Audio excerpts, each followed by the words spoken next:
The promotional mix. This video is going to explain the promotional mix and the different concepts that make it up.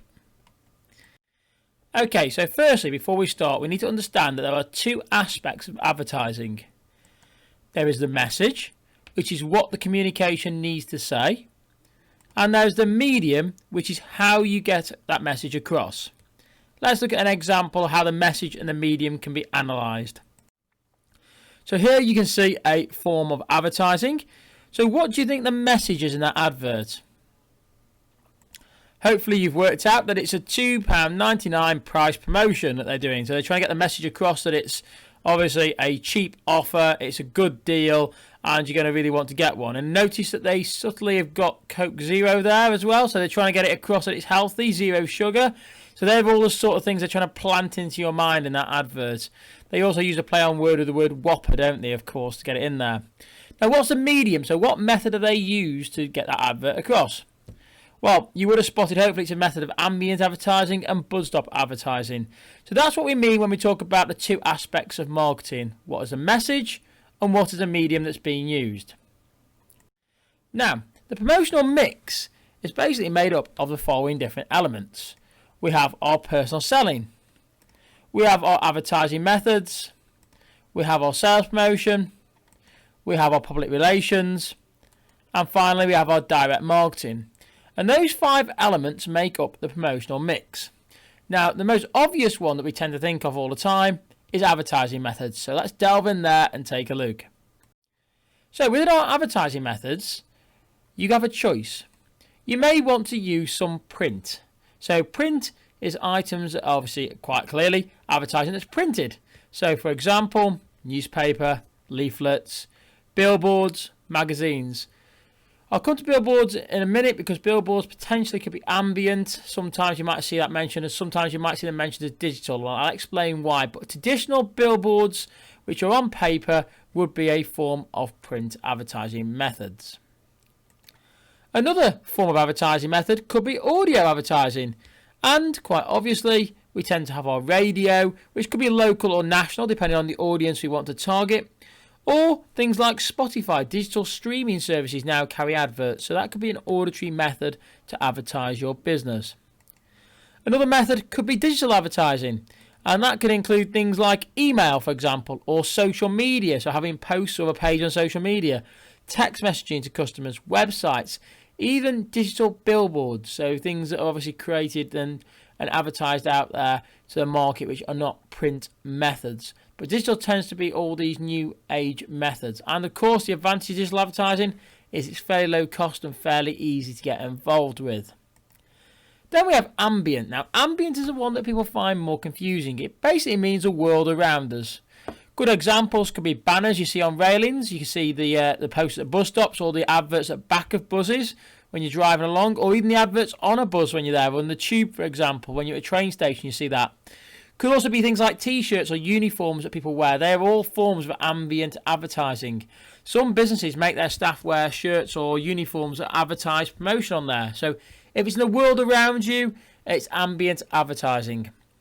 And our final method is probably the most obvious one that we always think of, and that's moving image. And it includes TV. But it also includes things like cinema and now YouTube or other digital streaming services which are video based. They all carry adverts, and they obviously are all examples of moving image adverts. So moving images is when the image is physically moving, and that is what you'd class as a moving image. Again, those digital billboards could be classed in that one because some of those are moving image. Some of them are now effectively screens that are broadcast. Just like a billboard could be seen to be ambient. So don't get too bogged down with it. It's just an example, but you need to know those 5 areas of advertising. So within the promotional mix, you understand that advertising methods is one, and you've got your print, your audio, your digital, your ambient, and your moving image. So then, let's take a look at sales promotion.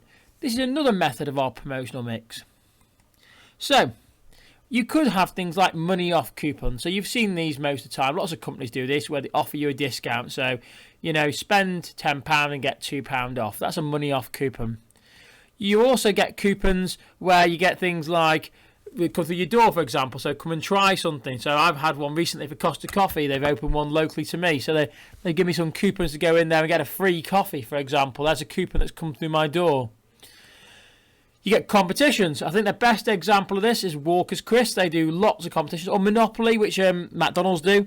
So lots of others probably do exactly the same. But these competitions are a form of sales promotion. Think about the purpose there. It's trying to get you to go out and basically visit that business more times. Just like the coupon I said for Costa Coffee was trying to get me to go and visit them because it's offering me a free coffee to go and look at their new store. Then you've got loyalty schemes. Again, something similar to a competition idea, really. Tesco, Nectarcard at Sainsbury's, for example, they're all good loyalty schemes. I believe many shops have got them at the moment. You're probably going to loads of them. Again, the idea is to get repeat customers, so getting the person and the customers to go back over and over again. Method of sales promotion. And then you've got your buy one, get one free, or your bog off, as they like to call it. So you buy one, get one free offers. Again, that's probably trying to get people to spend more money in your business. So the idea is to get people to go in, maybe because you've got the offer on, and maybe buy other items, or possibly just to go and buy more of that item so they can make more profit. Remember, sales promotion methods are all about giving incentives to customers to get them to go out and buy. That is exactly what it's all about. So remember, sales promotion is a method of your promotional mix. So let's delve into another one of our promotional mix, and that's personal selling. Now, personal selling is what it says it is. It's basically when you're selling to the customer directly, and there's different methods we can use. One of the obvious methods is face-to-face. So you could use face-to-face. You could use email. You could choose to use telephone. Or you could choose to use online chat. Or finally, you might want to use video conferencing. Now, personal selling tends to happen face-to-face in lots of shops. When you go in there, when they come up to you and try and sell you a product, that's face-to-face personal selling. So if you go into any clothes shop and they send an assistant up to talk to you and try and convince you to buy, that's personal selling. If they try and ring you up on the telephone, for example, to try and sell you an item or a product or a service, that would be an example of personal selling. If you get an email from somebody, maybe, I don't know, somebody you've dealt with before, and they send you an email asking you how you are and, reminding you about your last purchase, that could be personal selling. Or if they get into dialogue about you want to buy something, you're having a conversation with them, that's personal selling. A new one that seems to happen quite recently is video conferencing has got more popular, and lots of business-to-business customers will buy using video conferencing. So that will be a method that will be used for that market. And obviously you've got your online chat, and that's now become quite popular with lots of companies, and it tends to be used with business-to-customer transactions. So lots of websites are now using that. And now we have to look at our public relations. So that is another method. Now, public relations is sometimes abbreviated to be called PR. Now, public relations is when you place information into the media without actually paying for that time or that space directly. So what I'm basically saying is you're getting some coverage in the media and you haven't paid for it and you haven't actually directly placed it. Best example of that is a press release. If you've not seen what one of these is, I honestly urge you to Google it. Have a Google of Marks and Spencer's press releases. You'll see they do lots of them. It's basically where you take a story from your business and you send it out to all the media outlets. So the one that I found really interesting recently, and I did with my class, is all about Marks and Spencer's using some recycled bread to make garlic bread.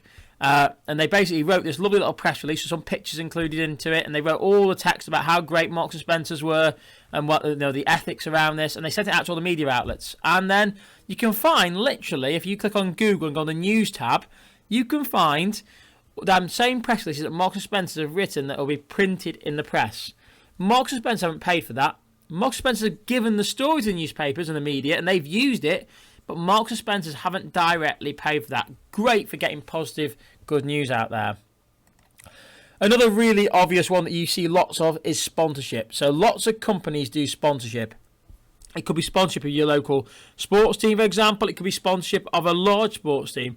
It could even be sponsorship of a building or a venue. Now, sponsorship is great, because especially if you sponsor a sports team or something, you get coverage. So when they're covering that football match, for example, not only do you see that name on the shirts, for example, at the game, but it might be on TV, so it gets broadcast around the world. Also, the newspapers might use some pictures of those players. Also, the fans will be walking around wearing the shirts with that name on.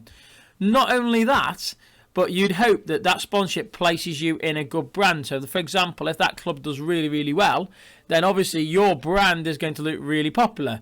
And obviously sponsorship comes with a little bit of a risk because you don't want to ever sponsor somebody that's going to damage your brand. So it's all about choosing the right person to sponsor. Obviously, you could look at something called exhibitions. So this is one of the methods which is a bit more complex, but you could go out to exhibitions, so like things like the clothes show, for example, the food show, the gadget show, and you go and place your business in an area where lots of people with that interest are going to be there. So people who've got an interest in the area come to it, they see what you're presenting to them, they like that idea, they go away and they talk about it and write about it. For example, the Mobile Phone Congress, right? A really exciting thing, really. But all the new mobile phones go there. They literally show them off, the manufacturers do, and they know that within minutes of that happening, YouTubers, the internet, the BBC, all the major outlets will be covering the latest mobile phone. They just do an exhibition, and they know that once they've shown it off, they'll get all this free coverage from the people that do it all the time. Really exciting. So public relations is another element of the promotional mix. And then we have our last one, which is direct marketing. Now, direct marketing is an element of the promotional mix which is quite interesting and one that we probably all experienced. Firstly, it can be when somebody sends to you something directly as a customer, like a catalogue, for example. So you bought from a company once, they send you another catalogue. Go Outdoors, great example of this. They send me one all the time. They know what I buy. They try and send me stuff in the post that's going to get me to be buying more stuff. They want me to go outside, so they'll make sure the catalogue features the things that I buy. Telemarketing. So things like text messages, all the telephone calls. So when these companies send you links to products that they think are going to interest you, or they've got an offer on things you bought before, they'll try and send you a link to get you to buy it again. They're not daft. They try and hook you in with this idea. Magazines. So for example, any magazines that you buy from and you've got an interest in, again, if you've got that, they'll try and hook you in by sending you this information out there.